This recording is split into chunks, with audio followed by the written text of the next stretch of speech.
humanistic thought has come down in many, many forms until at a certain point of history, and I would put it in the early 1960s, people heard this same message coming at them from absolutely every side. Whether they read the book of philosophy, or they went into the art museum, or they listened to music, or they read a modern novel, or they went to the philosophic cinema.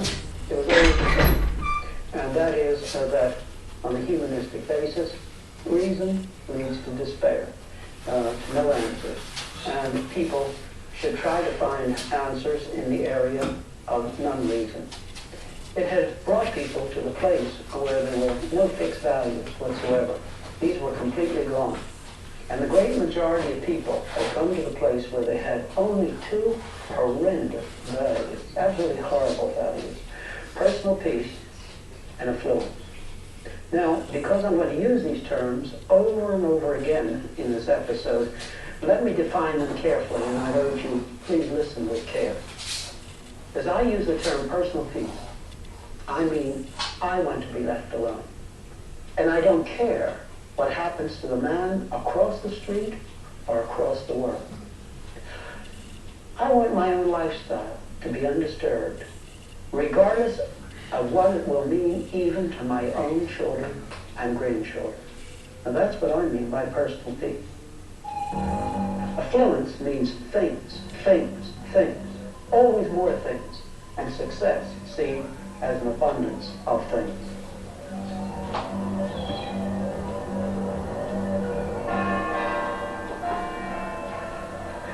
In the early 60s, a whole generation had been injected by the teaching that reason leads only to pessimism in the area of the meaning of life and of any values. Students have been hearing this from the professors for a long, long time. Understood, interpreted. One, therefore, is... As a matter of fact, there was a generation that had never been taught anything else. But there was an inconsistency here, because most of these professors who taught that life had no meaning and there were no fixed values, they didn't live that way. They were living in the memory of the past. But we should not have been surprised that at a certain point of time, one generation would act, really act, upon what they had been taught. These students looked around them, and they saw these two horrible values of personal peace and affluency being on every side, and they revolted. And that revolution with Berkeley, 1964.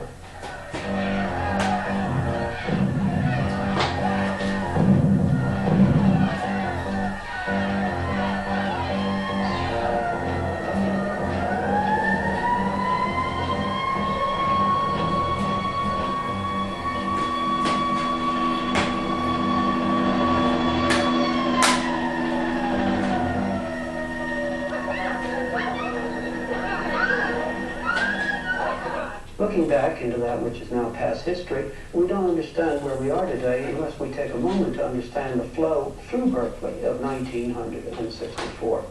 They really wanted to escape the two values of personal peace and affluence. And they did it in two different ways. First of all came the drug scene, the hippie scene. And we've already seen in a previous episode that Aldous Huxley said that as reason does not, humanistic reason, doesn't give a meaning to life, we can't find objective truth, give drugs to well people in order that they might try to find truth inside of their own head. The hippie world followed this, and they followed it very explicitly. It was an ideology to them.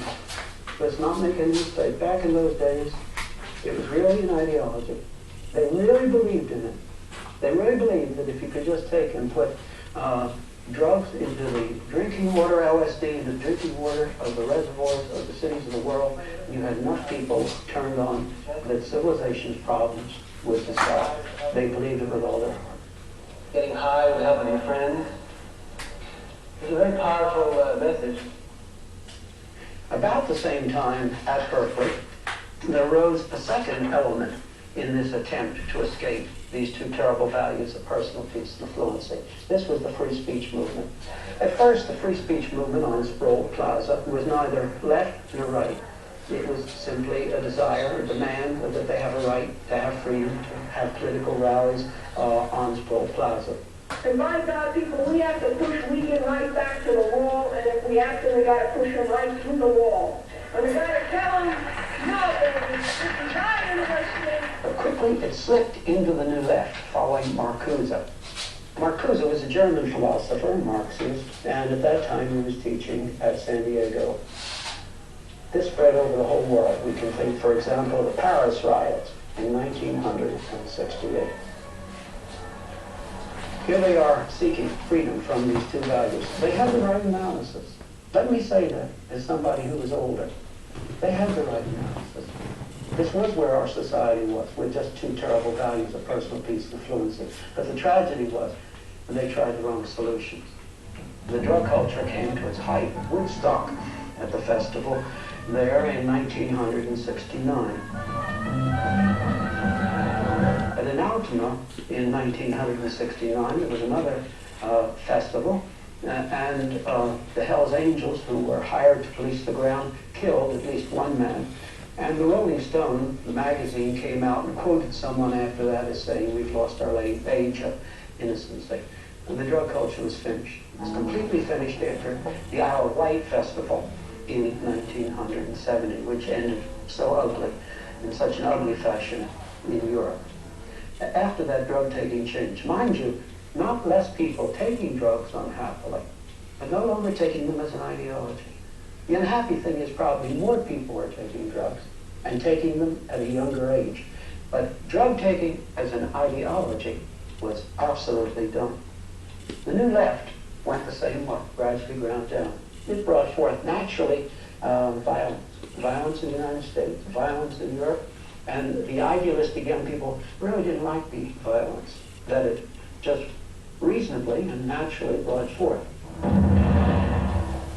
In 1970, the radical students bombed the University of Wisconsin lab building, killing a graduate student. Bombs continue to be planted in the United States, and a small, hard core of radicals continues to exist. But the violence of the New Left, climaxing in the bombing of this laboratory building, made most young people in the United States no longer see the New Left as a hope. So here the students were, and they had tried to escape these two awful values of personal peace and fluency, and now their two hopes, the New Left and the drug thing, was gone. What were they left with? And they were left with apathy. Apathy. Many, many people were so glad when the universities quieted down at that time. And in one way, it's good. It did quiet down. But I could have wept, and I did weep as I met these young people after this. All they had left was apathy. And they had tried to escape their parents' poor values or society's poor values, and they'd gone around in a circle and come back and ended 1 inch lower. And now apathy ruled with them, and what was left of the two values of personal peace and affluence now ruled supreme. Now, turning away from the United States, a dominant, strong minority in Europe and a majority of students, for example, let's say in South America and other parts of the world, they turned to a new leap into the area of non-reason. And that is, they committed themselves to the Marxist, Leninist, or the Maoist line. Why is this a new kind of leap into the area of non-reason, as utopian in a bad sense as the old drug leap? Well, I'll tell you why. It's simply because everywhere where Marxian Leninism has come to power, it has always meant oppression. Always. And these young people just close their eyes to that. They close their eyes to the fact that oppression is a part of the communistic system. Я бы сказал, та нежность. No one has pointed this out more to us than Solzhenitsyn in his emphasis, as he's brought it into the Western world in his writings and lectures. And he has said that 15 million inmates of prison camps existed at one time in Soviet Russia. He has said that from the communist revolution in Russia until only 1959, 66 million people died for political reasons. So everywhere one looks in the communist world, it always brings forth internal oppression. But we must never forget, it also brings forth external oppression. We could think of various things, but the thing which quickly comes to our mind is Hungary and Czechoslovakia. I was living in Switzerland on November 4, 1956, when the Russian tanks moved into Hungary. And at that particular time, I had a radio with a shortwave band. All day long, I listened to the Hungarian students speaking in English, sometimes broken English, sometimes good English, hoping the external world would listen. I was marked by that day. I'll never forget it. Never. Those voices pleading for help. The newspapers, right after that, carried a picture of a beautiful, open-faced, lovely girl called Elon Troff. The picture was a picture of Elon Troff on trial for her life because of her part in trying to stand against the external oppression that Marxist-Leninism naturally brings with it. She was hanged on July 1957. Marxist-Leninism is a leap. It's a leap for another reason, or even a more basic one than the one I've given. Its foundation, its philosophy, is materialism. Now, all through this series, we've shown that humanism, man beginning from himself, cannot generate any real values or meaning or any real dignity in man. And here is a system that is built completely and consciously and totally on materialism. There is no place for the dignity of man in a materialistic system. So-called communism with a human face that some of the thinkers in communist-controlled countries have pled for, and some outside of communist-controlled countries have also pled for. It isn't possible. It just isn't possible on the basis of materialism. And yet, strangely enough, the young people and older ones in non-communist countries are caught by the idealistic Marxist-Leninism. It was my conviction after examining the different trends in parties and so forth that the Communist Party most held to those ideals and was... The reason is that there's so much talk of dignity. Dignity of man. Be treated better. In order to solve those problems and in order to give life a meaningful and purposeful life to young people. Where does this come from on a materialistic base? It doesn't. You want to know what it is? I'll tell you. There's only one way to understand idealistic utopian Marxism, and that is that it's a Christian heresy. And in struggling against and condemning that which is wrong in the world, and Lord knows there's enough of what's wrong in the world. Idealistic utopian communism simply reaches over, takes these words, which could never be produced out of materialistic philosophy, brings them back, uses them, separated from the natural results of their own position, and in doing so, catches these who are caught by idealistic Marxism-Leninism. But when Marxism-Leninism comes to power, it's a different story. It's always oppression, and the will of the majority suddenly has no meaning. Not only does the dignity of the individual cease to exist, but the will of the majority has no meaning either. Now we must understand there are two streams of Leninism, Marxism. They must be kept separate, and we must see these two streams clearly. The first is the idealistic utopian stream. These usually young people, though sometimes older, who have leapt into the area of non-reason to accept Marxism-Leninism. That's one stream. The second stream is the hardcore Orthodox Communist Party members in various countries outside of the communist bloc. Now, we find that the danger is that people who have only the two values of personal peace and affluency, if they seem to be promised peace and affluency by communism, nobody knows what great majorities of these people will do. Nobody knows. More than that, we must see there's a danger in that these two streams of the idealistic Marxism-Leninism and the hardcore Marxism-Leninism Orthodox Party could flow together in a country at a given moment of history and create a situation that would be forever irreversible. And that is a very real danger. Подобного рода опасность стоите перед Соединенными Штатами в целом.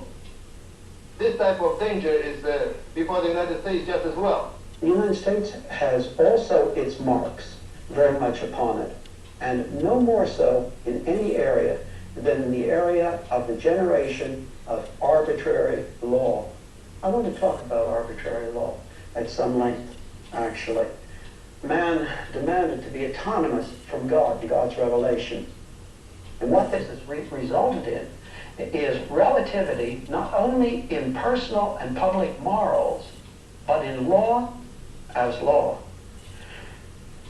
The nature which men tried to build their law on, as we remember back in one of the previous episodes, just is not sufficient for the simple reason that nature is both cruel and non-cruel, and as such you cannot build a stable system of law on nature.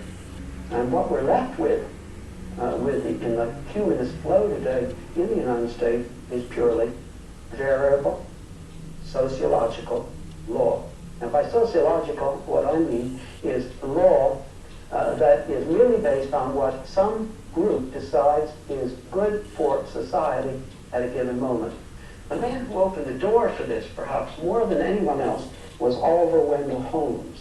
And he wrote in a letter, I'll quote him exactly, "The ultimate question is, what do the dominant forces of the community want? And do they want it hard enough to disregard whatever inhibitions stand in the way?" This was Oliver Wendell Holmes quite a few years ago. And really what it amounts to is purely variable law. Much modern law is not consistent with the law that has preceded it. And as a matter of fact, we must say that the Constitution of the United States today can be made to say almost anything on the basis of sociological variable law. Now, we must understand that a law today is not just variable law, but that the courts are actually making law. They're not only interpreting the law that the legislature has made, but they actually generate law. Now, everybody knows who knows anything at all about these things that arbitrary law dominates completely in communistic countries. But what most people don't realize is that on the humanist flow, arbitrary law has swept over into the Western world as well.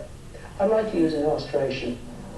Consider the human fetus, the unborn baby.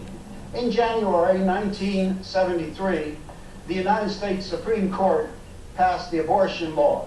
Professor Witherspoon of the University of Texas School of Law writes, "The court held that the unborn child is not a person within the meaning of the 14th Amendment, so as to strip all unborn children of all constitutional protection for their lives, liberty, and property."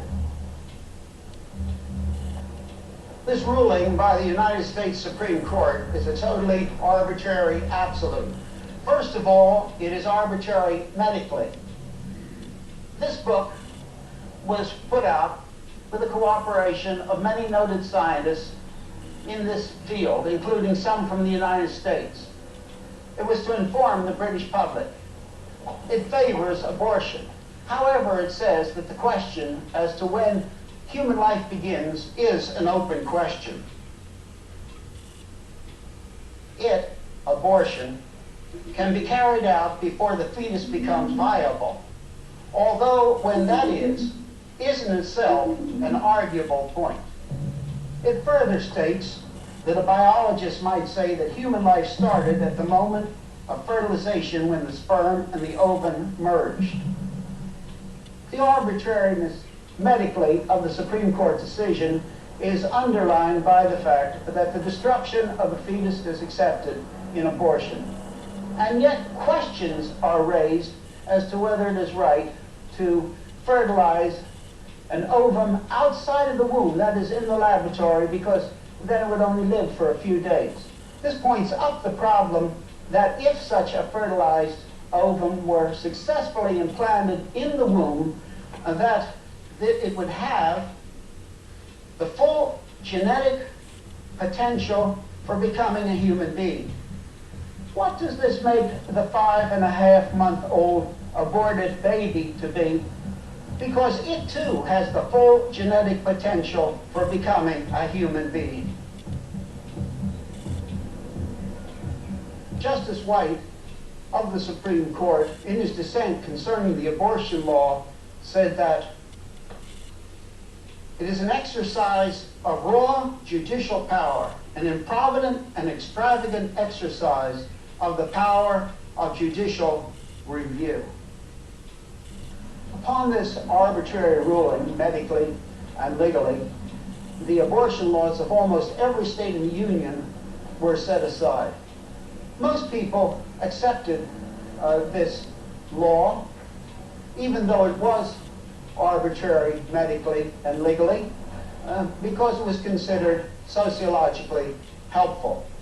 Why would they not accept laws curtailing human freedom if these were considered sociologically helpful? What we're left with is sociological law, and that is all. And nobody knows where it will end. By this Supreme Court ruling, the unborn child is considered not to be a person. In our own day, there's been a great outcry, and quite properly, that in the past, the black slave was viewed as a non-person. But now, by this arbitrary absolute brought in the humanist flow, millions of unborn children of every color of skin are declared by law to be non-persons.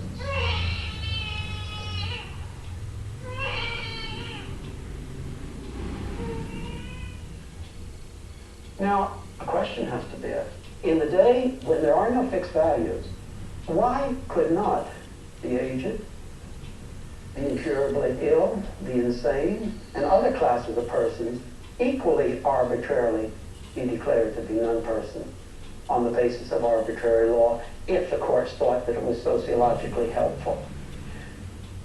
In a day like our own, what's unthinkable today might not prove, and probably will not prove, unthinkable in a very, very few years.